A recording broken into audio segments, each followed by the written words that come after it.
Muy buenas noches, bienvenidos a Con Otra Mirada. La información que recibimos de los medios de comunicación acerca de la guerra en Ucrania está siendo, además de desesperantemente parcial, enormemente confusa. Imágenes que poco más tarde son desmentidas, cifras que no se soportan en la realidad o interpretaciones interesadas de todo tipo. Hoy vamos a intentar explicar del modo más pedagógico posible qué es lo que está sucediendo en la guerra, el porqué de la misma y las consecuencias que puede acarrear. Y también, ¿por qué no?, cuál puede ser la salida a esta situación. Desde que estalló la guerra el 24 de febrero apenas han transcurrido 12 días. Y el ejército de Vladimir Putin ya ha tomado posiciones decisivas en muchos de los principales frentes de combate. De las más importantes ciudades ucranianas, Kharkov y Gerson parecen haber sido conquistadas por el ejército ruso. Mykolaiv está seriamente amenazada y los invasores se acercan a Odessa, en el extremo suroccidental de Ucrania, por tierra y por mar. La propia capital, Kiev, se halla al alcance de los atacantes desde el norte y el noroeste. Pero sobre todo, el avance hacia Mariupol, en la costa norte del mar de Azov, amenaza con crear un corredor entre Crimea y el Donbass, una ventaja estratégica rusa de enorme valor. Desde la óptica militar, el desenlace ofrece pocas dudas, pero en la guerra del siglo XXI hay muchos otros elementos que condicionan su conclusión, entre ellos el de la opinión pública, causa del énfasis propagandístico de ambos bandos. En Occidente se ha subrayado la muerte de civiles causada por el agresor ruso, la afluencia de refugiados hacia las fronteras polacas y el peligro nuclear derivado de la ofensiva rusa, todo lo cual ha llevado la zozobra al conjunto de Europa. Entre tanto, están teniendo lugar unas negociaciones de paz en Bielorrusia que no parecen contar con una acogida muy entusiástica por parte de los medios de comunicación occidentales. Aunque resulte difícil imaginar otro escenario que no sea el de una salida diplomática a este conflicto, parece haber más empeño en manifestar una beligerancia imposible de traducir en hechos que en encontrar dicha salida. La sustitución de la intervención militar por las sanciones puede que sea aún peor, pues no dañará sustancialmente a Rusia y empujará a esta aún más hacia China. Además, Beijing, junto a Brasil, India, Irán, Sudáfrica o México, se han negado a secundarlas. Incluso los bancos rusos que gestionan el negocio del gas han quedado excluidos de las sanciones del SWIFT. Es muy probable, en cambio, que Rusia, junto a China, avance su ruptura del sistema varias veces anunciada, la última de ellas a comienzos de este mismo año, con la creación de organismos alternativos al Fondo Monetario Internacional y al Banco Mundial. En realidad, ambos estados ya han recorrido un cierto trayecto en la desdolarización de su economía desde 2015. Por eso no es extraño que desde Ucrania se vean con escepticismo las calurosas muestras de una solidaridad procedente del mundo occidental, que no pasa del estado dialéctico. Las recientes peticiones de Kiev para ser acogido en el seno de la Unión Europea han sido contestadas con notable frialdad a la hora de la verdad, algo que no es novedoso, ya que en 2014 Bruselas vetó la entrada de Ucrania en dicho organismo. De modo que entre protestas de solidaridad occidentales prosiguen los combates, que cada vez se recrudecen más y amenazan con poner al país en manos de Rusia, que terminará dictando las condiciones del fin del conflicto. Con nosotros, don Álvaro Peñas y don Javier Villamor. Sean ustedes muy bienvenidos. Fernando. Un placer. Buenas noches. Un placer, don Javier. Bueno, se está dando un fenómeno que a mí, bueno, no sé ya si me sorprende o no, pero que está produciendo una enorme polarización en la sociedad española, al estilo de lo que hace unas décadas, no muchas tampoco, se producía con el asunto de Oriente Medio, entre árabes e israelíes, que delimitaba una línea en mitad de la población. Durante la Primera Guerra Mundial sucedió con los germanófilos y aliadófilos, y ahora sucede con Ucrania y con hace poco con el COVID. O sea, que efectivamente. Con el COVID. Sí, parece que estamos destinados a que nos dividan por el centro, por la mitad. Tomen asiento. ¿Lo perciben ustedes igualmente? Hay un cierto fenómeno de juliganismo, en algunos casos más mainstream, podemos decir, más asentados en las instituciones y en los medios, y en otros en ámbitos un poco más marginales, si se quiere, pero es un fenómeno real. Sí. Además es como estos memes que hay, ¿no? Primero soy experto en virus, ahora soy experto en volcanes y ahora de pronto todo el mundo es experto en lo que pasa en Ucrania, y lo estábamos antes hablando, ¿no? Que realmente mucha gente no sabría ni situar Ucrania en un mapa. pero todo el mundo está hablando de esto y además en ocasiones están hablando de cosas completamente diferentes y que no tienen nada que ver con el conflicto, ¿no? O sea, cada uno está cogiendo pues un bando de una manera un poco peculiar, la verdad. Hay poco análisis, ¿no, don Javier? Es decir, hay apelación emocional. Todo lo que estamos viendo son pues cosas que lógicamente nos apelan como seres humanos cuando vemos el sufrimiento, en este caso del pueblo ucraniano, y hay más apelación a la víscera. Bueno, es un proceso que llevamos ya sufriendo desde hace mucho tiempo, ¿no? Pero aquí, bueno, entraremos más en pormenores ahora. Sí, es cierto, por hacer algo del diablo, que la opinión es libre.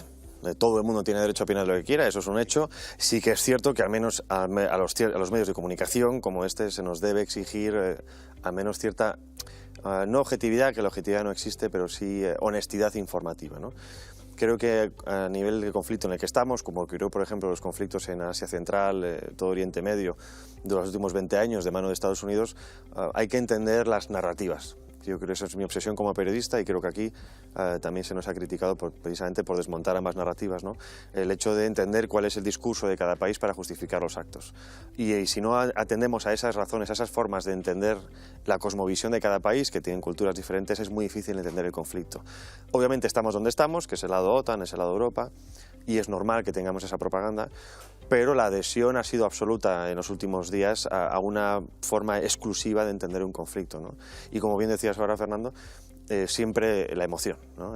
La madre con el niño en los brazos, que por cierto muchas imágenes también son fake news, por así decirlo, son bulos. Es cierto que hay que tener mucho cuidado porque cuando recibimos vídeos de redes sociales nunca se sabe muy bien a qué estamos viendo. Hemos visto en medios de comunicación principales imágenes de videojuegos, en fin, que se nos suele colar y es fácil colar con ese tipo de cosas. Yo siempre pido precaución, distancia moral, distancia sentimental, en el sentido de, oye, no puedo analizar esto según los sentimientos, sino sí con las razones geopolíticas, sobre todo económicas, porque estamos ante una guerra económica, eso hay que entenderlo sí o sí. Ahora hablaremos de eso, efectivamente, la naturaleza de la guerra, bueno, una de sus naturalezas sería económica, yo creo que no es básicamente económica, pero lógicamente tiene un papel importante. En mi opinión, hay, digamos, planteados tres conflictos. Uno es el conflicto interno entre los ucranianos, que existe objetivamente, no es de ahora, pues, desde que existe Ucrania, digamos, de hace 30 años, tal y como la conocemos ahora. Luego hay un conflicto ruso-ucraniano, un segundo nivel, que es un conflicto de tipo regional, producido por esa parte de Ucrania que mira a Oriente, que mira el mundo ortodoxo, y hay un tercer conflicto, que es el conflicto de fondo, y desde luego, desde mi punto de vista, el que ha dado lugar a esta situación, que es mucho más que un conflicto regional, que es el de la OTAN y Rusia. Si empezamos por el principio, para hacerlo de un modo, como decíamos, más pedagógico, por decirlo así, en Ucrania hay dos almas, en la Ucrania actual, una que mira hacia Occidente, una herencia del Imperio Austrohúngaro, de cultura católica, genéricamente, y otra, la mitad oriental, que además más o menos se reparte en 50% cuando uno ve los resultados electorales de los últimos 20 años por regiones, ¿no? Que mira, como digo, al mundo ortodoxo. Ese conflicto, en gran parte, bueno, en gran parte no, es responsable Ucrania, y no me refiero a los ucranianos o el pueblo ucraniano, claro, sino a la clase política ucraniana, que ha sido seguramente incapaz, por lo que hemos visto todo este tiempo, de ponerse de acuerdo y de crear un proyecto, digamos, en común de todos los ucranianos, con independencia de su, digamos, de su origen, ¿no? Ha habido golpes de Estado y ha habido, digamos, decisiones políticas que han implicado, pues, la necesidad, o entendida por lo menos así, o la decisión mejor, de que cuando gobierno yo voy a por el otro y cuando gobierna el otro viene a por mí. Han gobernado los orientales contra los occidentales y los occidentales contra los orientales, y no han sido capaces de ponerse de acuerdo. Hay un factor en eso, que es la elección de Zelensky. Sabes que Zelensky es una figura totalmente desconocida, es un actor, es un cómico, y su partido, Servidor del Pueblo, si no recuerdo mal es el nombre, pues es una estrella naciente que de pronto recibe un apoyo masivo, ¿no? Y creo que ese apoyo masivo es precisamente también por ese hartazgo. Es decir, de hecho, hay un fenómeno que es curioso, es los incidentes que hay en la zona del Donbass, es decir, los bombardeos, los disparos, los muertos que se producen, bajan sensiblemente a partir también de 2019, ¿no? Que es cuando llega Zelensky. Entonces creo que, y Zelensky de hecho promete la paz, o sea, su promesa principal para ganar las elecciones es que va a conseguir la paz. Lo que pasa es que, bueno, la situación no es solo la voluntad que tú tengas, sino que hay muchos más factores. Entonces creo que sí ha habido, es verdad, esa política se ha mantenido, sobre todo quizá con el tiempo tiempo de Poroshenko, que mantuvo más esa tensión, ¿no? También, bueno, es la guerra, todo lo que sucede, se mantiene más esa situación. Creo que luego hay un cambio por parte de los ucranianos y luego hay un descenso de lo que es la violencia en la zona de Donbass, que es la zona comprometida, ¿no? La zona de combate. Pero hay un fenómeno que se ha dado ahora con esta invasión que también es curioso, es cómo, y eso de hecho ha sorprendido mucho a los rusos, que es que han llegado a muchas zonas supuestamente rusas y sin embargo no han sido recibidos con flores.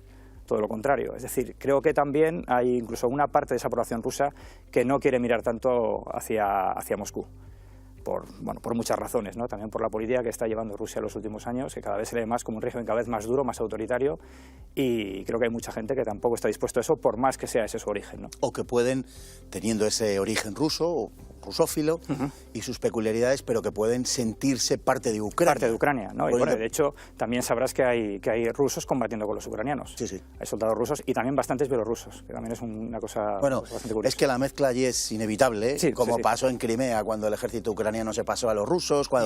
Es que al final los grandes imperios tenían razón de ser, por algo. Pasó con el imperio ruso y pasó con el imperio austrohúngaro. Al final eran grandes arquitecturas de paz interna.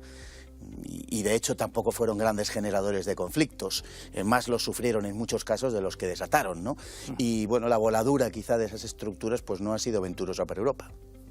Bueno, y también hay que entender la historia, como bien decías, reciente, del año 91, referéndum, 91% de la población a favor de la independencia. También ha sido que a cambio de la entrega de ojivas nucleares a Rusia, para mantener esa neutralidad, y desde entonces, para desgracia de los ucranianos, que es un no man's land, ¿no? Es un país en la tierra de nadie, igual que Polonia, están entre las potencias hegemónicas continentales europeas y Rusia. Y por desgracia, o digamos por lo que ha dispuesto Dios, les ha tocado estar donde están, y es tierra de interés para unos y para otros, ¿no? Ucrania también es cierto que tiene un perfil étnico diferente, también tiene, precisamente porque había pertenecido, o parte de su territorio también ahora pertenece a Polonia, etcétera, etcétera. Sí. Tiene una diversidad étnica que es difícil entender de un punto de vista europeo occidental, donde somos más homogéneos desde ese punto de vista. Crimea también es un factor importante, que aun teniendo una parte, un tercio de población ucraniana originalmente, también votó a favor en su momento la anexión a Rusia, por la estabilidad que le podía dar la península, estando la base de Sebastopol, seguridad económica, más trabajo, etcétera, etcétera. Y esos creo que también son factores a tener en cuenta, que a día de hoy no se disponen, ¿no? Es cierto también que Ucrania desde hace 3 años es otro país diferente al que vimos desde el año 2014, pero también es cierto que ese apoyo a Zelensky a día de hoy hay que entenderlo también desde un punto de vista de interés estratégico europeo otanista, y exclusivamente por interés, no porque realmente crean que Ucrania tenga que ser independiente, y aquí quizás sea más duro lo habitual, sino porque ahora mismo Ucrania, el pueblo ucraniano es el que está poniendo la sangre con una dialéctica bastante nacionalista, incluido el batallón Azov, los neonazis, etcétera, que no se permitiría en cualquier otro país europeo. Y esa dialéctica es la que se está apoyando desde la Unión Europea, a pesar de que no es lo que se vende por parte de la Unión Europea, ¿no? Hay un interés de encallar, de que el enemigo ruso se estanque en Ucrania, y para eso están haciendo lo que se está haciendo, envío de material armamentístico, etcétera, etcétera. Desde el punto de vista cultural, bueno, Kiev es el origen de Rusia, esto es un hecho, los príncipes de Kiev fundaron Moscú, Kiev, Bielorrusia y Rusia son los 3 países eslavos. Y repito, creo que nuestro eurocentrismo, o digamos más occidental, no nos permite entender todos estos conflictos que están en el subconsciente de la población. Al igual que, por ejemplo, China sigue guardando el rencor y la venganza sobre el Imperio Británico por toda la guerra del opio, los rusos siguen teniendo esa memoria, etcétera, etcétera, y Ucrania también. Y creo que eso, repito, esos factores culturales o de memoria histórica real son muy importantes a tener en cuenta y no se explican bien en muchos medios de comunicación. Luego iremos a eso. Sí. Hay una cosa que quería comentar por lo que le ha dicho. Es verdad que las circunstancias son muy diferentes, igual cosas que allí son normales, o que en el este, por ejemplo, de Europa son normales, en Occidente las veríamos como algo, vamos, extrañísimo, ¿no? Pero, por ejemplo, también el tema de la narrativa. Has dicho antes lo de Azov, por ejemplo, que ahora es un regimiento de una unidad de élite de la Guardia Nacional. Por ejemplo, he estado leyendo el otro día prensa española y te hablaban de las brigadas internacionales estas que han creado, bueno, la legión extranjera que han creado allí, y el título era más o menos como brigadas internacionales nazis.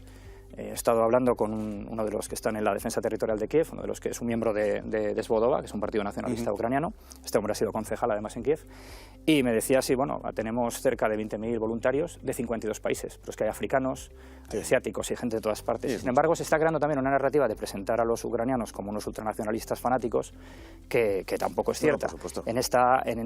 Hablando en la entrevista que le hice, pues él me decía, hablando de los rusos y de los bielorrusos, que los bielorrusos no van a esa legión, van directamente a unidades ucranianas. Y le pregunté el por qué, y dice, porque somos el mismo pueblo. Siendo maligno ahí, yo le diría a usted, también la Wehrmacht y las Waffen-SS tuvieron unidades asiáticas. Sí. Bueno, o tropas, no formaron unidades. Pero otra cosa, lo que está claro es que Ucrania es un territorio en el que las grandes potencias se están enfrentando. Sí. ¿no? Bueno, ese es eso está claro. esa es la cuestión, pero a eso quería ir un poco más adelante, porque yo creo que es la cuestión básica en realidad en todo esto, ¿no? Ucrania está siendo utilizada en el marco del conflicto entre la OTAN y Rusia, y está siendo un poco víctima de los dos, de distinta manera si se quiere, pero está siéndolo. Pero yo creo que podemos ir un poco más adelante. La cuestión es que hay un primer conflicto interucraniano, aunque como apunta don Álvaro, los últimos años ha adquirido quizá otras formas más llevaderas y más, desde el punto de vista occidental, civilizadas, pero las cifras de la ONU hablan en torno a 14.000 muertos, sí, de los cuales unos 3.000 y 3.500 serían civiles, y aquí también hay que decir... Y el resto entre los ambos bandos, que muchas veces se dice que son 14.000 muertos. Por supuesto. Del conflicto rusa, en el Donbass. Es el conflicto total. Del conflicto en el Donbass. Pero quiero decir que, y ahora voy al asunto de la Unión Europea, que aquí no ha habido una imagen prácticamente sobre, bueno, estoy exagerando, alguna ha habido, pero no de atrocidades ni de muertos prácticamente en la prensa y desde luego no con asiduidad ni periodicidad del conflicto en el Donbass. Es decir, aquí nos hemos olvidado de eso, nos ha dado lo mismo, no se ha hablado y tal, y ahora sí se habla de esto. De la misma manera que sucede con la Unión Europea, uno podrá tener el posicionamiento que quiera, pero Ucrania está pidiendo ayuda, y la Unión Europea está diciendo que tiene que cumplir no sé qué requisitos. Es verdad que no se entiende muy bien el por qué Ucrania pide el ingreso en la Unión Europea con motivo del conflicto, porque realmente tendría que, en todo caso, pedirle a la OTAN, pero no a la Unión Europea. Sin embargo, hay que recordar que la Unión Europea rechazó a Ucrania, rechazó el ingreso de Ucrania cuando en 2014 Ucrania pide el ingreso, alegando que estaba en la unión aduanera con Rusia, con Kazajstán y con Bielorrusia, lo cual a mí, ¿qué quiere que le diga don Álvaro? Me suena a excusa pobre, porque es como si España tuviera un acuerdo comercial con México, Colombia, Argentina por ser parte de la hispanidad y la Unión Europea dijera, entonces usted no puede formar parte. Sí, es un absurdo. Lo que pasa es que yo creo que la petición es básicamente por decir, bueno, somos de un país de la Unión Europea, entonces, bueno, tenéis que ayudarnos más, no podéis dejarnos. Yo creo que básicamente es eso, no encuentro otra razón, porque evidentemente lo lógico sería decir, yo necesito una alianza militar, no necesito ahora que me salga más barato el mercado. Pero le saca los colores a la Unión Europea. Claro, también es una forma de hecho, en esos Zelensky aquí ha sido muy acertado, diciendo que no necesitaba luces de colores, que lo que necesitan son, o como lo dijo los estadounidenses, creo, lo que necesitaba munición, no un viaje, no cuando lo quisieron sacar de ahí. Creo que es lógico que lo estén pidiendo, creo que además se ha unido también Moldavia, lo ha pedido también, y no sé si Georgia. Y bueno, pero creo que simplemente es una forma de decir, si yo me meto aquí, ya me está reconociendo como parte del mundo occidental. Por lo tanto, el deber moral de ayudarme sería mayor, ¿no? Porque realmente los ucranianos se dan cuenta de que evidentemente se les ha dejado muy tirados. Incluso con el tema de los envíos de armas desde Alemania, parecen armas de la guerra de franco-prusiana. Es decir, hay armas ahí que son completamente inútiles, no valen para nada. Lo mismo que las españolas. Sí, lo mismo que las españolas, es decir, que muchas de esas ayudas son... Está saliendo stocks de armas prácticamente caducadas. Efectivamente. Cobrándoselos, o aunque sea regalándolo, es igual, que seguro que se lo cobran a los ucranianos para... Es una mera forma de intentar decir, estamos haciendo algo, y cuando en realidad pues no lo están haciendo. O Pedro Sánchez, ayer con la bandera ucraniana, ¿no? A mí me dio vergüenza ajena, porque realmente, Pedro Sánchez, tengo muy claro, si no le importa a España, menos le va a importar a Ucrania, ¿no? Desde luego. Don Javier, se está utilizando Ucrania de una manera vergonzosa, en mi opinión, por parte de los medios de comunicación que de una forma absolutamente irresponsable están agitando un espíritu de beligerancia, y una de las cosas que más me llama la atención es que está habiendo unas conversaciones de paz en Bielorrusia a las que no se le está dando ninguna importancia absoluta, porque parece que la prioridad de los medios de comunicación no es salvar a las víctimas ucranianas de este conflicto, sino es acabar con Putin.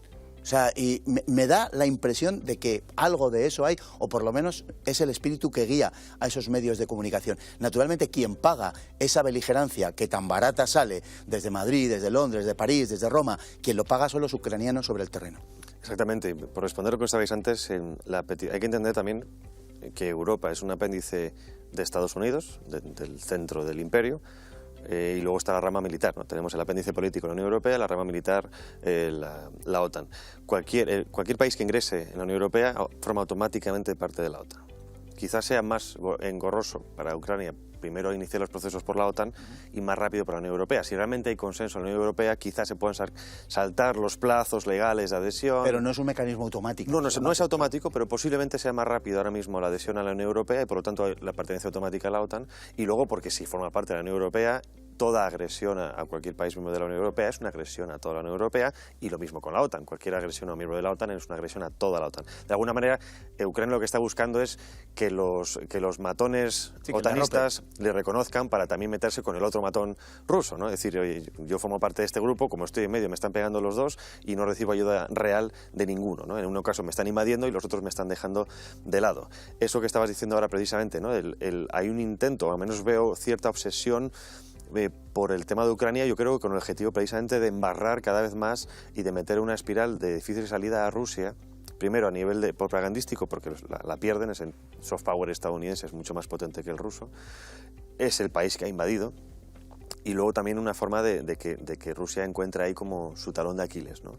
De una manera de justificar, llegado el momento, quizá aumentando la tensión en el conflicto, de que Rusia llegue a cometer auténticos crímenes de guerra, que quizá no estaba buscando en un principio, y obviamente para la propaganda y para los medios de comunicación poder mostrar a Rusia con una cara que, bueno, depende de quién es o no real, ¿no? Desgraciadamente, lo comentábamos, los medios de comunicación están muy cómodos como están, países como España, que nos pilla bastante lejos, aunque ya nos ha incluido en la lista de países que Rusia incluso ha incluido en la lista de países que ha tomado medidas no amistosas contra Rusia. Por lo tanto, esto creo que nos va a afectar mucho más, a pesar de no tener ninguna importancia más allá de ser miembro de la OTAN. Y aquí corremos ese riesgo, nosotros como país, pero también Occidente, de perdernos también en un relato que nos va y nos viene, ¿no? Cuando nuestro verdadero problema está en el sur, que es Marruecos, y que la OTAN, por cierto, no lo cubre, ¿no? Ni concepto de Melilla, que creo que eso también es importante. Al hilo de esta cuestión, tenemos el asunto que hay veces que adopta formas particularmente repulsivas de las sanciones. Las sanciones son una coartada para sustituir la no intervención, por decirlo de alguna manera, es decir, tranquilizar la conciencia y decir, oye, yo estoy haciendo en el ámbito que me compete y dentro de allá hasta donde alcanzo, sanciono a estos señores y tal. Las sanciones son absolutamente inocuas. O sea, a Rusia no le van a producir ningún daño, desde luego a medio o largo plazo ninguno, a corto plazo algunos inconvenientes y molestias más que daños. Hay que decir que los bancos rusos que liquidan toda la cuestión monetaria del gas han sido excluidos del asunto del SWIFT, o sea, porque esto hay que decírselo a la gente. Ya sé que Telecinco, Antena 3, la 1 y todos estos se callan y no lo cuentan. Bueno, pues cuando oigan ustedes hablar de las sanciones, toda esta gente rasgándose las vestiduras por lo que pasa en Ucrania, sepan que los bancos que manejan los haberes y deberes del gas están excluidos, ¿eh? O sea que... De hecho, y además, el día 3 de enero compra masiva de 660 millones de euros en gas. Claro, así es. A pesar del conflicto y de los rasgas a las vestiduras y el Pray for Ukraine y el cantar el Imagine, seguimos haciendo negocio. Pero es que además esto va a tener, y a lo mejor es lo que alguno busca, va a tener una salida natural, y es que Rusia se eche aún más en manos de China. Y quien interpreta el conflicto en una clave geopolítica más amplia que la meramente regional, puede entender que este precisamente es el objetivo de los Estados Unidos. Romper la creación de un bloque ruso-europeo, que puede empezar a través de los trasvases económicos, y echar precisamente a Rusia en manos de China. Lo busque o no lo busque, con toda probabilidad será lo que suceda. Sí. Y además Rusia ya se ha acercado a China con anterioridad, cuando había muchos motivos de conflicto. Yo creo que es la frontera más larga del mundo, o la segunda más larga, junto a la de Estados Unidos y Canadá. Creo que son 4.200 kilómetros de frontera común. Han tenido muchos motivos de conflicto y ahora, pues hace 2 meses escasos, se han reunido en Beijing y han acordado la creación de un fondo financiero y de una banca más adelante internacional alternativa al FMI, lo cual pues, lógicamente pone en cuestión todo el orden heredado de la Segunda Guerra Mundial. Yo no sé si esto es lo que se busca o no se busca, pero que este puede ser el efecto, que las sanciones incluso produzcan un mayor crecimiento de la economía rusa, y que eche a Rusia en manos de China. Las sanciones, de todos modos, es evidente que Rusia las tenía en cuenta. Es decir, Rusia, cuando empieza todo esto, sabe que la van a sancionar. Están descontadas. Eso está por descontado. Entonces es verdad que pensar que unas sanciones económicas van a parar algo no sirve de nada. De hecho, incluso creo que Biden llega a decir que, bueno, que si la intervención es pequeña, como que, bueno, que tampoco pasa nada, ¿no? Entonces, realmente sí, yo creo que desde luego Rusia contaba con eso. Es cierto lo que dices, que tienes muchos más mercados donde te puedes expandir, no solamente en ese mercado europeo. No estoy de acuerdo contigo en lo de crear un bloque ruso-europeo, básicamente porque precisamente Nord Stream lo que ha causado es una ruptura tremenda entre los países, los antiguos países del bloque soviético, del Pacto de Varsovia, Polonia y tal, con Alemania, porque vuelven a ver, los alemanes lo han vuelto a decir, como lo han vuelto a ver los polacos lo han vuelto a ver como una puñalada por la espalda de los alemanes, ¿no? Volvemos a lo de siempre, Alemania y Rusia contra nosotros. Entonces veo muy complicado que algún día se pueda crear ese bloque con esas tensiones que existen allí, porque no solamente es en Ucrania, sino que es en muchos más países. Pero bueno, sí, es verdad que esto, vamos a ver qué sucede. Es cierto que dar por sentado que por unas sanciones Rusia iba a deponer las armas es absurdo. Eso está claro, y aparte de la hipocresía de cosas como lo que has comentado del SWIFT. Es decir, estos bancos no, porque con ellos estamos haciendo negocio. Pues bueno. Habla más de un temor que de una realidad, evidentemente, de un temor norteamericano, ¿no? No es tanto temor, es... Bueno, yo le llamo esto la guerra del gas. Porque estamos viendo, o sea, Estados Unidos este año será por primera vez en la historia principal exportador y productor de gas, en este caso lo convierte en gas natural licuado, cosa que no había ocurrido hasta ahora con las técnicas como por ejemplo el fracking, ese fracking que nos venden los verdes, que es cierto que tiene su riesgo medioambiental, pero que permite a países como Estados Unidos ponerse en primera potencia exportadora. Estamos hablando de 33 billones de metros cúbicos, Rusia produce cada año 22, por lo tanto Estados Unidos está un tercio por encima. Sí. Y lo que hace falta son clientes para ese producto. Los principales consumidores de gas, en este caso, es Europa, Europa del Norte sobre todo, que ahora mismo depende un 40%, los países de Europa del noreste son los principales consumidores del gas ruso, el 40% depende de ellos, y lo que le hace falta es tener clientes. Obviamente no te vas a cambiar un cromo por otro, vas a robar clientes a tu adversario. Teniendo en cuenta ese apéndice de que la Unión Europea es un apéndice estadounidense, se entiende, por ejemplo, las cosas o las medidas que ha tomado Alemania, como el canciller Scholz, de cancelar el Nord Stream 2, que se creó exclusivamente para que Alemania fuera receptor de puro de gas y convertirse en revendedor de ese gas al resto de Europa. Es decir, si ya es hegemónica la dominancia alemana, será aún más poderoso. Y eso lo ha cancelado Scholz, cosa que había iniciado Angela Merkel. Angela Merkel, trabajadora de la Unión República Socialista Soviética, en este caso de Alemania del Este, se entendía perfectamente con Putin. Han tenido una muy buena relación los 16 años de gobierno de Angela Merkel, porque ambos hablaban ruso, ambos hablaban alemán y entendían perfectamente la necesidad geoestratégica de ambos países. Si entendemos, por ejemplo, la teoría del Herzland ruso, de los tres pilares que son, en el caso europeo, Alemania, en el Asia Central, Irán y en el lado oriental, China, podemos entender que lo que le está enflaqueando o lo está intentando los aliados de la OTAN es romper una de las tres patas. En este caso es Europa, y ahora mismo ha ocurrido. Alemania ya dice que no va a consumir nada del Nord Stream 2, que son 50 millones de metros cúbicos, 50.000 millones de metros cúbicos anuales, que a pesar de lo que bien decíamos antes de las medidas, a Rusia no le va a afectar, porque eso lo va a recuperar con la venta a China exactamente de la misma cantidad con el nuevo que se está construyendo. Sí le puede afectar el cierre del Yamal, de hecho creo que la semana pasada un portal confirmó, habría que reconfirmarlo, que ese cierre del gas por Yamal, que va a través de Polonia, está cerrado, es decir, que hay otro suministro menos, pero entre los tres, Yamal, o sea, el Nord Stream, Yamal y Osuz, los tres del norte son 95.000 millones de metros cúbicos, el del sur 175.000 millones de metros cúbicos, que también además iría hacia Turquía y hacia los países bálticos, y eso de momento está asegurado. También en parte podemos entender quizá la obsesión de Rusia con Ucrania, porque ese Soyuz pasa por Ucrania, pagaba al Estado ucraniano 2.000 millones de euros en concepto de alquiler anual, y necesita asegurarse ese paso. Después también hay algunas noticias que dicen que el hijo de Biden, Hunter Biden, sería directivo de una de las empresas privadas más importantes eléctricas de Ucrania.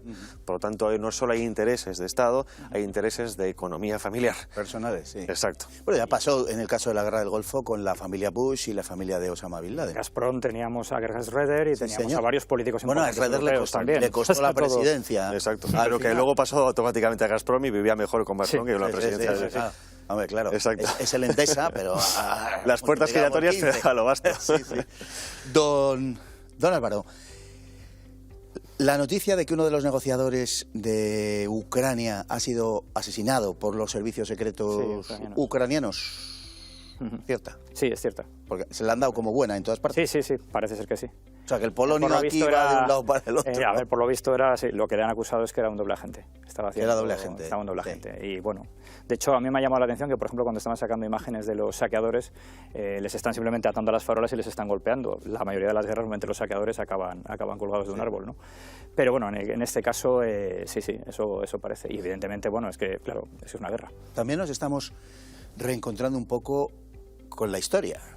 con la realidad. Claro, con la realidad, con la cruda realidad. Es decir, la guerra forma parte de la esencia misma de la humanidad y está con nosotros desde que el ser humano está sobre la Tierra. Probablemente la pretensión de erradicar las guerras por completo sea tan vana como la de erradicar, no sé, la pobreza o la maldad o qué sé yo qué cosas, ¿no? Pero es verdad que ha irrumpido en una Europa, en fin, durmiendo en un onirismo absolutamente autorreferencial, que diría cierta autoridad religiosa que yo me sé. Bueno, ha sido como un martillazo en pleno sueño, algo así, y estamos viendo cómo se cae todo el discurso heteropatriarcal o anti-heteropatriarcal y todas estas cosas, cuando las mujeres, los niños y los ancianos, estos sí que son refugiados, alcanzan las fronteras de Polonia y a los hombres los mandan al ejército, a combatir a Ucrania. No sé si les preguntarán qué tienen puesto en el DNI o cuál es su autopercepción. Me temo que no. ¿Conoces el caso de... ha habido un caso, un transexual ucraniano que lo han sacado encima, lo han entrevistado, porque es una cosa terrible lo que ha pasado, que es que, claro, en su documento pone que es un hombre. Y le han dicho, no, tú te quedas a luchar. Carlos se quería ir. Entonces, que evidentemente cuando hay una guerra, cuando pasan estas cosas, todo este tipo de tonterías que nos están preocupando tanto en el mundo occidental, que vivía efectivamente una ensoñación que parecía que nunca va a haber una guerra. De hecho, oías a muchas personas hablar, pero ¿el ejército para qué sirve? ¿No? Yo se lo he oído muchísimas veces.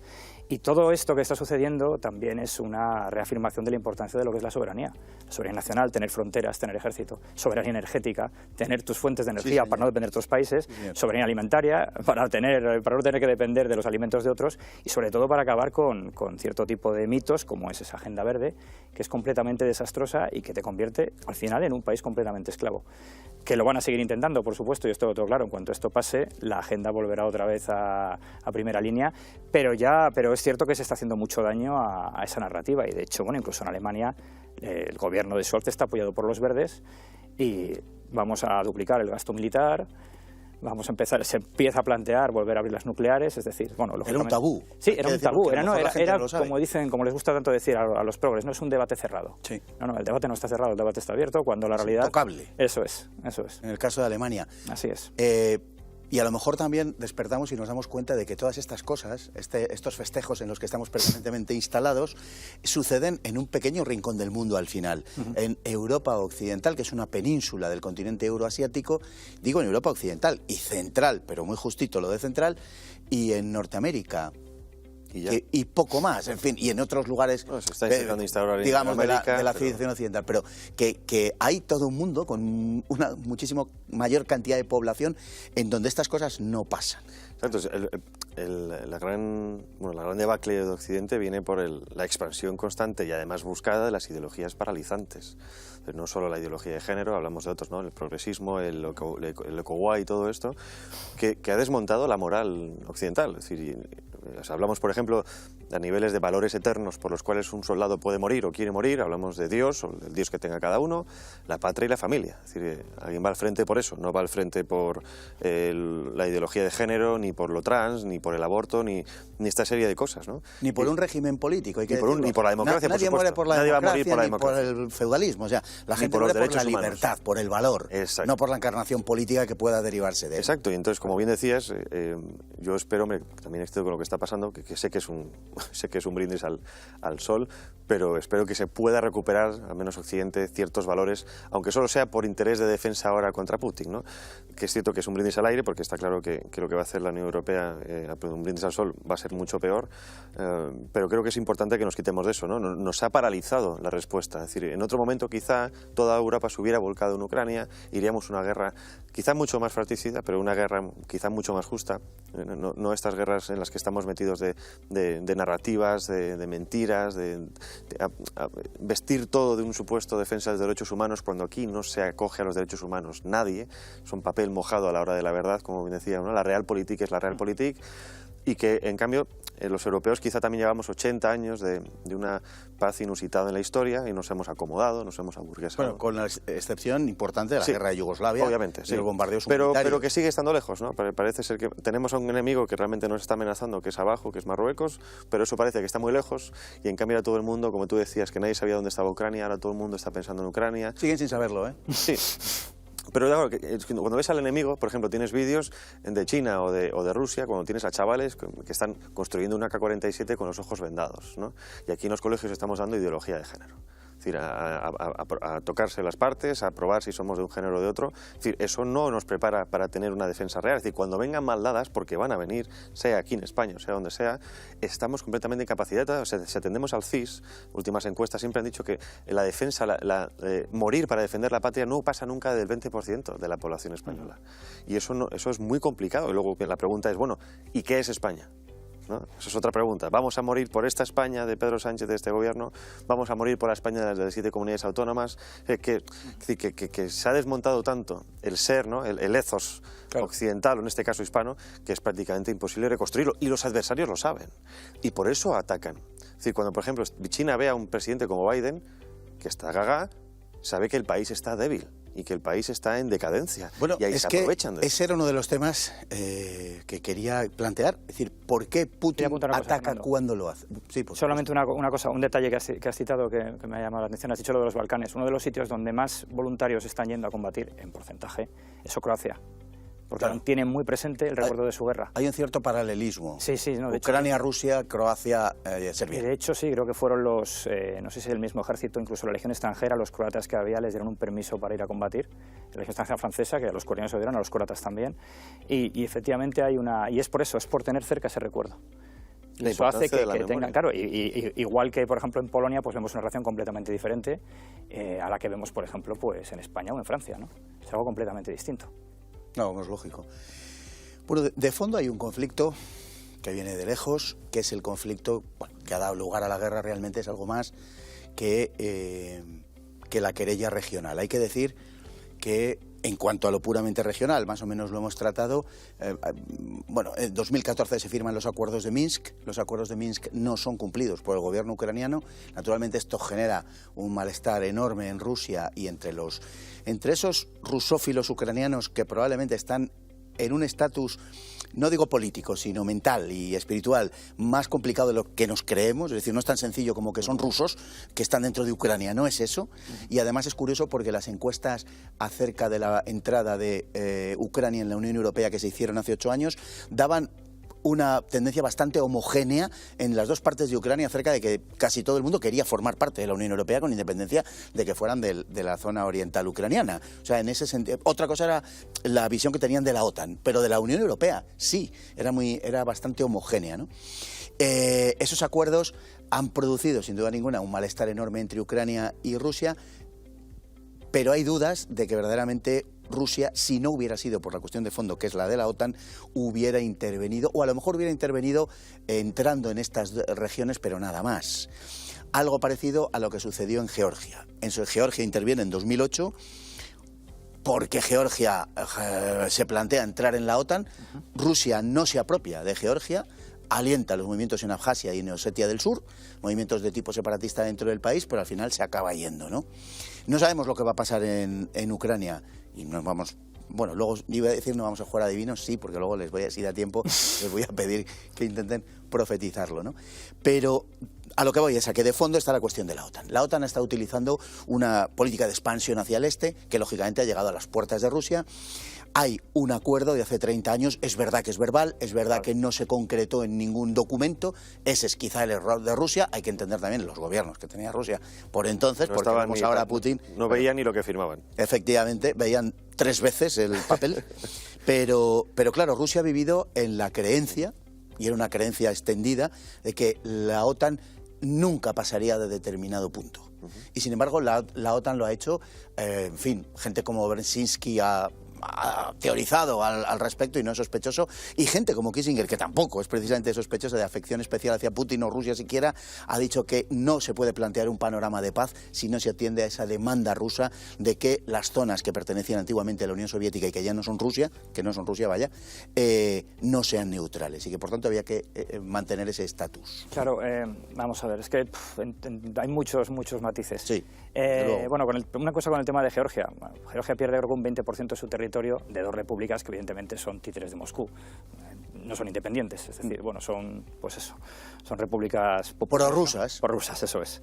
Pero bueno, independientemente de eso, claro, el tema de los acuerdos es cierto, hay un acuerdo, bueno, verbalmente se le dice creo que es el secretario de Estado norteamericano y, si no recuerdo mal, el ministro de Asuntos Exteriores alemán en aquel momento. Sí, señor. Pero creo que Bush padre es el que dice que ni hablar, que ellos han ganado y que no tienen que ceder nada. Pero luego los acuerdos que se firman con Gorbachev, es verdad que no hay una sola mención, Eso a la es OTAN. absolutamente cierto. Y luego está el acuerdo, el memorando de 1994 de Budapest, en el que Ucrania entrega su arsenal nuclear a cambio de la promesa rusa de respetar su integridad territorial, que tampoco se ha cumplido. Entonces hay un montón de cosas ahí que no se han ido cumpliendo. El tema de la OTAN, claro, sí, pero también dependería de la actitud rusa. Es decir, ¿cuándo vuelve la OTAN a desplegarse con más fuerza en Europa? Me refiero a mandar efectivos, porque la OTAN estaba donde estaba. Está en Afganistán, estaba en otros conflictos. A partir de 2014, del hecho consumado, que es la anexión de Crimea. Entonces, claro, yo puedo entender la posición rusa de, oye, no quiero que estéis cerca de mi frontera, pero claro, si yo veo que la política rusa es la misma de Catalina la Grande, ¿no? Las fronteras como mejor se defienden es expandiéndolas, pues evidentemente no es fácil que ningún país diga, oye, no quiero una base OTAN. Pero no hay una expansión expansión de las fronteras rusas. Lo que hay es una, digamos, una petición rusa de que su influencia se extienda, al menos de forma, cuando menos neutral, en su entorno. Es lo que se está pidiendo. Rusia, al ver un mapa, vemos todas esas bases de la OTAN y de Estados Unidos que están rodeando Rusia. Bueno, el mapa sabes que es objetivamente... El mapa es tiene bastantes puntos que no son correctos. Es decir, en la zona del mapa te sale en el Cáucaso una base. No hablo del mapa ese que ha corrido por WhatsApp. Si uno ve un mapa de las bases norteamericanas y OTAN, es evidente que están... Claro, han avanzado hacia el este, eso es cierto. Claro que es cierto. Entonces, y no solo hacia el este, también lo tienes en el este. Sí, bueno, sí, pero... Sí, en torno a Rusia. Sí, y claro, la sensación rusa de asfixia... En Asia no, en Asia tienes los países real, que dependen, las tenías en Asia los países Central que muchos dependen de Rusia. Las invasiones que ha hecho Estados Unidos. Y luego en China tampoco, evidentemente, hay bases de la OTAN. Es decir, no, por supuesto que claro, y luego también hay bases... Solo quedaba. Ya, pero bueno, me refiero a que se dice, no, nos han rodeado. Es decir, yo es que, sinceramente, creo que el problema y la tensión aquí sube a raíz de lo que ocurre en Crimea, porque es un hecho consumado. ¿Qué es lo que se quería en esta operación militar? Esta operación militar no buscaba una guerra, la guerra es un fracaso para Rusia. Lo que se buscaba era un hecho consumado, tomar el poder y desnazificar Ucrania, es decir, poner un gobierno a mi antojo. Y ese era el plan. No ha salido y entonces ahora tenemos una situación completamente diferente y más complicada. Bueno, te afirma, no ha salido. Una de las cosas que me están llamando mucho la atención en este conflicto, en esta guerra, es que llevamos 12 días y la gente piensa que Putin está tardando mucho.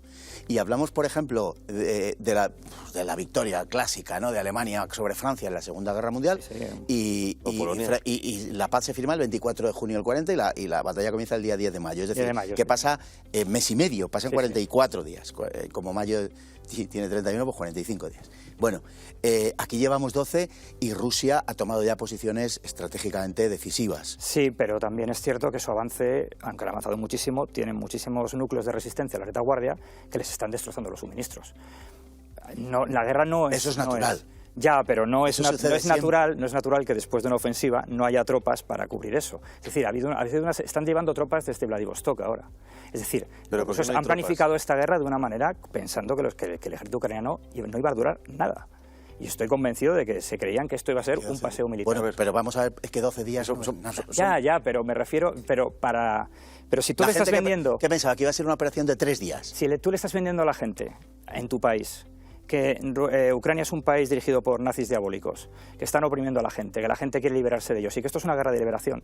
Claro, y cuando la población ve que empiezan a llegar muertos, que están cayendo muchos soldados rusos y que no están recibiéndoles con flores y que la resistencia es como está siendo, que la resistencia está siendo digna de mención, pues claro, la situación empieza a complicarse.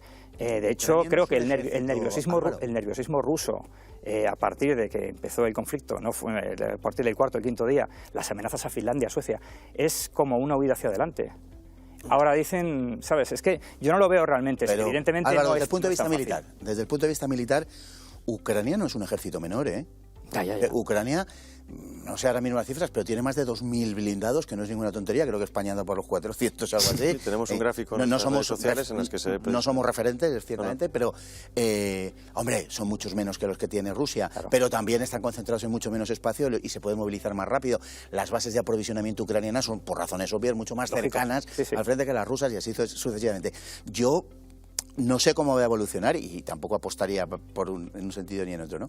Pero yo creo que la operación rusa no me parece que esté siendo un fracaso. De hecho, hay dos objetivos obvios. Uno es Kiev, siempre la capital, centro de comunicaciones, centro político, tal, y otro es el pasillo Crimea-Donbass, donde están a punto probablemente de caer Mariupol, que es la llave de todo ese pasillo. Es decir, a mí me parece que lo están haciendo. Ucrania es un país de la extensión de Francia, lo están haciendo en un tiempo bastante rápido. Ciertamente, nunca el ejército ruso ha sido un ejército particularmente preciso. O sea, ha sido más por la fuerza del peso numérico, demográfico, de la producción, etcétera, ¿no? Lógicamente digo que el defensor tiene más ventajas militarmente. El atacante siempre se calcula que debe tener una proporción de 3-1 para triunfar en el ataque, etcétera. Es decir, todo este tipo de cosas. Yo no diría, por supuesto que los ucranianos, pues habrá numerosísimos que se estén batiendo con enorme heroísmo, es su patria y hacen bien y están en su deber, naturalmente que sí, pero yo no diría que Rusia está fracasando. Es que, vamos a ver, no puedes decir que van a perder la guerra, no estoy diciendo eso, pero sí que la operación se les ha torcido muchísimo. Es decir, ¿por qué de pronto necesitas tirar de los bielorrusos, que les ha salido la jugada bastante mal? ¿Por qué de pronto necesitas tirar de los chechenos y no los tenías ya preparados para atacar? ¿Por qué estás trayendo tropas de todas las partes de Rusia? ¿Pero no crees que es propaganda eso? No creo que sea propaganda. No, digo que es propaganda por parte de los rusos. No creo. Yo creo que simplemente es que realmente, es decir, vale, queda muy bien, muy espectacular aparte cómo salen los chechenos, pero les gusta hacerlo así, además hay que decirlo. Claro. Pero... A mí es verdad que luego los chechenos son musulmanes, es decir, sí. Que no son cristianos con cierta moral, ¿no? Sí, no, cierto. Por ligar un poco por el final y luego vuelvo con lo que estabais antes de por qué Rusia se siente así. O sea, el ataque del día 24, los ataques con Iskander, misiles balísticos, sí, destrozan todas las defensas aéreas y toda la superioridad aérea ucraniana desaparece. Desde el día 24, desde el comienzo número 1, no existe fuerza aérea ucraniana. Domina los cielos. Domina los cielos Rusia, más luego. Tengo otra teoría. Y luego tienes los antiaéreos S-400, versión actualizada del S-300, que no hay avión que pueda escapar del S-400. Es decir, que el espacio aéreo está completamente dominado por Rusia, bien sea por el aire, bien sea por tierra. Es cierto que los Stinger están haciendo mucho daño. Que quizás no se lo esperaba Rusia, pero yo me sumo a la idea de que 12 días es muy poco tiempo para tomar un país. Es decir, pero don Álvaro tenía otra idea acerca de la cuestión del dominio aéreo. Sí, hay una cuestión con eso, es decir, eso también, yo el día antes, o sea, el 23, el 24 se empieza el ataque, el 23, un amigo mío que es ucraniano, que está en el ejército, manda un mensaje, mañana nos invaden. Es decir, el ejército ucraniano lo sabía. Y cuando yo le pregunté sobre este tema, dice, no, evidentemente hemos retirado lo válido, porque no somos idiotas. Es decir, si tú no sabes que te van a atacar, no es un Pearl Harbor esto. Rusia lo estaba anunciando. El discurso de Putin es clarísimo. Y evidentemente los ucranianos retiran... Claro, es que dicen, no, es que han arrasado la fuerza aérea. Pues no me lo creo. Creo también que en todo esto hay muchísima propaganda. Lo que pasa es que la fuerza aérea ucaniana es muy pequeña. Sí, pero ese es el problema, la comparación pregunta lo que has especial. dicho interesante. Sí, ahí... ¿Por qué Rusia avisa 2 días antes de la invasión? No, es el discurso. Sí, pero aparte, si sabe que avisando al enemigo va a retirar tropas, quizás que tampoco quiera hacer ese destrozo que nos están vendiendo. O sea, el interés que tiene Rusia, entre otras cosas, es cambiar de régimen. Sí. Es el interés principal, no instalarse todo el territorio ucraniano, sino cambiar de régimen. Es que se van a tener que dar. El problema que tienen es que sí. Claro, eso es lo que quieren, es el problema. Eso es lo que quiere Estados Unidos, que se quede, que entre en una espiral de violencia de la que no pueda salir. De hecho, Putin dijo hace muy poco embarrar al enemigo. Que lo que ya estaba en juego era la pervivencia de Ucrania como Estado. Esto lo dijo hace 2 días, eso lo dijo ayer. Bueno, es que puede ser el resultado, don Álvaro, puede ser el resultado más claro de todo esto. Es decir, al final, aquí pueden pasar 2 cosas. Uno, que ya no sé si estamos a tiempo, que el gobierno ucraniano declare que no va a formar nunca parte de la OTAN y que va a cumplir los acuerdos de Minsk, y entonces Rusia no tiene ninguna razón, no puede alegar ninguna razón para mantener su ofensiva y para mantener su ocupación, y se tendría que retirar. Bueno, supongo que habría que arbitrar las formas de hacerlo, lo que fuera, una misión internacional, o no lo sé, pero ese compromiso sería lo único que dejaría, por decir así, a Rusia sin argumentación de ningún tipo. Es decir, ustedes piden esto, nosotros por nuestra parte estamos dispuestos efectivamente a satisfacer esa situación. Otra cosa puede pasar, que el gobierno diga que no. Y si el gobierno dice que no, Rusia efectivamente lo que va a hacer es poner un gobierno prorruso en Ucrania, que mantenga a Ucrania en un estatus de neutralidad, tipo finlandés, que es el ejemplo al que siempre apela Putin, porque Finlandia y Austria, después de la Segunda Guerra Mundial, eso los aliados sí se lo concedieron a Stalin, y no ahora a Putin, pero sí se lo concedieron a Stalin, eran territorios neutrales, y la Unión Soviética jamás los atacó, también hay que decirlo, y la otra, como digo, la otra cuestión sería esa, es decir, que poner un gobierno prorruso, Y entonces Ucrania, y Rusia se retiraría, porque ya tiene el gobierno y tal, que va a mantener ese estatus de neutralidad, y Ucrania se convertiría toda ella en un avispero ingobernable. Claro. Porque naturalmente la mitad del país, si no más ya a esas alturas, la mitad del país se rebelaría contra ese gobierno. Pero el problema es que en una negociación tú tienes que ceder también, es decir, porque es que en base a esa argumentación de no quiero bases de la OTAN cerca, ¿de acuerdo? Claro, pero cedes retirándote. Bielorrusia, por ejemplo, está en camino de volver a incorporarse a la Federación Rusa, que es lo que fue el problema que tuvo Lukashenko con el presidente ruso, con Vladimir Putin. En el momento que Bielorrusia, por ejemplo, se incorpore a la Federación Rusa, ¿qué va a decir Rusia? Oye, que no quiero bases en Polonia, no quiero tropas de la OTAN, o que Polonia se desarme, por ponerte un ejemplo. Es que el problema de todo esto es que sí, pero el problema es que estamos viendo una política tan agresiva que, claro, dicen, no, yo quiero la paz. Pues es que me recuerda a las ofertas de la Unión Soviética. Recuerda los carteles de la Unión Soviética que queremos, los ciudadanos de la paz del mundo están con la Unión Soviética. Pues pero, no. Álvaro, eso es como cuando problema. Estados Unidos habla de las armas nucleares de otros países, cuando resulta que hasta ahora los únicos que han tirado bombas atómicas han sido dos. No decir, no, pero que no la tenga el otro. Decir, oiga, pero si ha sido usted el que la ha tirado, ¿no? Sí, Entonces, vale. Quiero decir que si se verificara eso, efectivamente, de que Bielorrusia pasara a formar parte de la Federación Rusa, evidentemente Rusia no estaría en condiciones de exigir eso porque el país limítrofe con Bielorrusia, Polonia, ya tiene ese estatus. Claro, entonces ya no puede decir, tiene usted que revertir su estatus de alianza con los norteamericanos porque yo me he expandido. Sí, pero lo que te quiero decir es que es una guerra fratricida. Claro, pero la dialéctica, al fin y al cabo, la dialéctica se está utilizando y esto pasa por la debilidad que hay occidental. Si volvemos a estar en un momento débil, puede pasar cualquier otra cosa. Pero yo creo que pasan las dos cosas, que hay una debilidad occidental, digamos, combinada con una agresividad occidental, si se quiere llamar así, atlantista. Es decir, están pasando las dos cosas. Se muestran enormemente agresivos, se expanden hacia el este, pero luego son incapaces de dar ninguna respuesta y creo que es lo que estamos viendo. No se atreven a dar el último paso. En Ucrania entiendo, o sea, que Rusia, Putin, debe tener prisa. Es decir, porque cuanto más rápida sea la victoria, más fácil y más beneficiosos serán los pactos. ¿Por qué? Y no, iba a preguntaros, es que tenemos que terminar, sí, pero iba a preguntaros eso. ¿Por qué Putin los pactos de paz ataca en este momento? ¿Por qué lo ha hecho ahora? Es decir, podía haberlo hecho el año pasado, hace 2 años.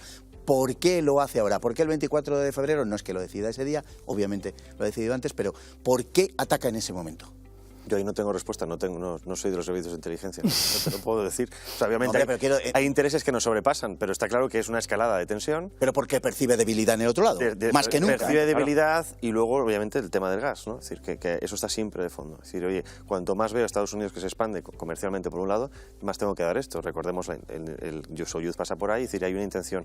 Y con el Ucrania es, cuanto antes más rápido termine, los pactos de paz sean más favorables para Rusia. Por eso Estados Unidos, por mucho que dijo, ojo que viene, nunca hizo nada para evitarlo, que se encalle, que explote todo en Ucrania para que, en caso de que se tenga que retirar Rusia, porque yo creo que al fin y al cabo se va a retirar, los pactos de paz sean mucho más beneficiosos para los occidentales que para ellos. Al menos eso es lo que intenta, es decir, que el enemigo se mate a sí mismo. Y respecto a lo que estamos hablando desde amenazas, es cierto que hay una expansión, desde un punto de vista de pura geoestrategia, Rusia está acorralada.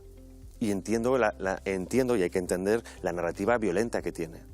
Y todas las invasiones al igual que entendemos perfectamente que la OTAN se expanda. Exacto, o sea, Estados Unidos tiene un colchón en el sur, que es la zona Caribe de México, es intocable. Ya vimos lo que pasó en el año 62 con los misiles.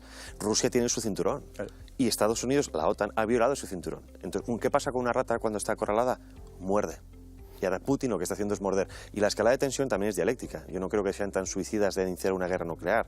Hay un simulacro de RT que se publicó hace 2 años en el que pasaban las ojivas nucleares. Todo queda destrozado, menos el sur de Francia, España entera, roto, desaparece, pero oye, España se mantiene, ¿no? Es decir, que no creo que a nadie le beneficia. 2 días antes del inicio de la invasión dijo eso. Aquí hay una, aquí a nadie le interesa esta guerra. Aquí hay una interpretación variable. El tema de la tensión. En 2016 despliegan en Kaliningrado, que era la antigua Prusia, es decir, a 300 kilómetros de Varsovia, desplegan los misiles Iskander que tienen capacidad de tener ojivas nucleares.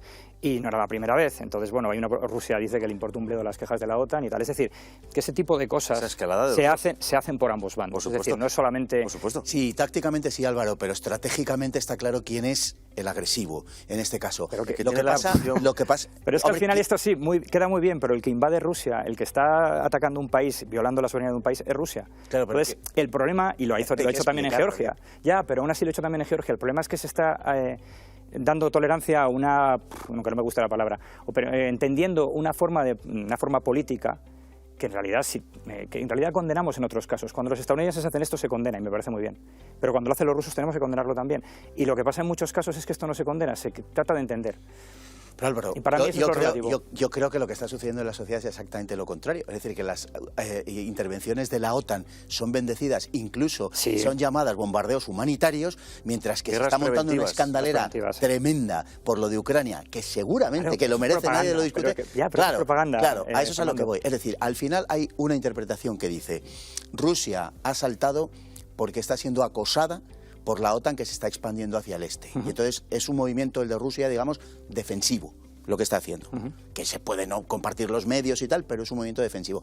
Y por el contrario, hay quien dice: no, Rusia tiene un plan de expansión, Rusia está en un movimiento expansivo y lo que ha hecho es dar el primer, o el segundo, como se quiera ver, paso en ese sentido, o el tercero, si contamos Georgia, Crimea y Ucrania, ¿no? Pues sería el tercer movimiento. Claro, hay quien interpreta esos hechos en sentido ofensivo o defensivo. Yo sé que usted lo hace en sentido ofensivo, yo sinceramente lo interpreto en sentido defensivo, porque creo que Rusia ha demostrado que lo que quiere es un colchón y que lo que quiere no es apropiarse de eso, por lo menos hasta ahora. Puede que luego haya una segunda fase, no digo que no, eso no lo podemos saber ni usted ni yo, y es juicio de intenciones, pero yo creo que hasta ahora lo que ha demostrado, lo que está pidiendo, es que haya un colchón de seguridad. Sí, pero el problema es lo mismo, tampoco nadie pensaba que fuera nunca a invadir, y lo ha hecho. Es decir... Porque la guerra es la política, la condición de la política por otros medios. Y preguntabas antes que por qué crees que sucedió. También yo creo que hay un factor que es importante. Tú despliegas 100 y pico mil hombres en una frontera y no salen las cosas como quieres, la presión no es suficiente, tu oponente no cede. Tienes dos opciones: o te retiras, lo cual se puede interpretar como una derrota, o invades, que es así. Creo que también esa dialéctica que llevan y ese seguidismo a la política que ha seguido durante mucho tiempo Rusia. También en la época soviética de desprecio en el tablero internacional a Rusia por parte de Estados Unidos, ¿no? Como potencia que ya está muriendo. Es indudable. Y lo mismo le ha pasado a China muchos años, y cuidado con China, porque es la nueva élite. Bueno, que como se ve este tema, polariza la opinión pública, nos polariza un poco a todos. Es apasionante, pero sobre todo entenderla desde un punto de vista lo más objetivo posible. Yo creo que la única salida que hay, de verdad, es diplomática. Me parece que es de una enorme irresponsabilidad por parte de los medios occidentales estar agitando el espectro del belicismo absurdo que además están pagando los ucranianos. Es muy fácil aconsejar desde las televisiones y desde los púlpitos del mundo occidental, y todos esos que piden esa ayuda para Ucrania, estupendo, que vayan ellos a ayudar de la manera que sea, pero que vayan a ayudar. Y si quieren ayudar, que cojan un fusil, que ya saben dónde quedó Ucrania. Bueno, no lo saben, pero eso es otra cuestión. Me gustaría ver cómo queda España cuando pase con Marruecos, Ceuta y Melilla, a ver dónde tenemos eso. Bueno, pues ya sabe usted lo que pasará, que a lo mejor entonces, cuando pase lo de Ceuta y Melilla, a lo mejor es cuando se van para Ucrania. Don Álvaro, que muchísimas gracias por estar con nosotros. Gracias, Fernando. Y don Javier, exactamente lo mismo. Seguramente seguiremos hablando de esto, porque desgraciadamente quizá la solución no esté tan cercana como algunos, desde luego, nos gustaría. Lo dicho, muchísimas gracias. Y a todos ustedes por estar ahí. Hemos intentado dar lo mejor de nosotros y aportar nuestro punto de vista con toda honradez. Espero que ustedes también lo hayan percibido así. Muy buenas noches.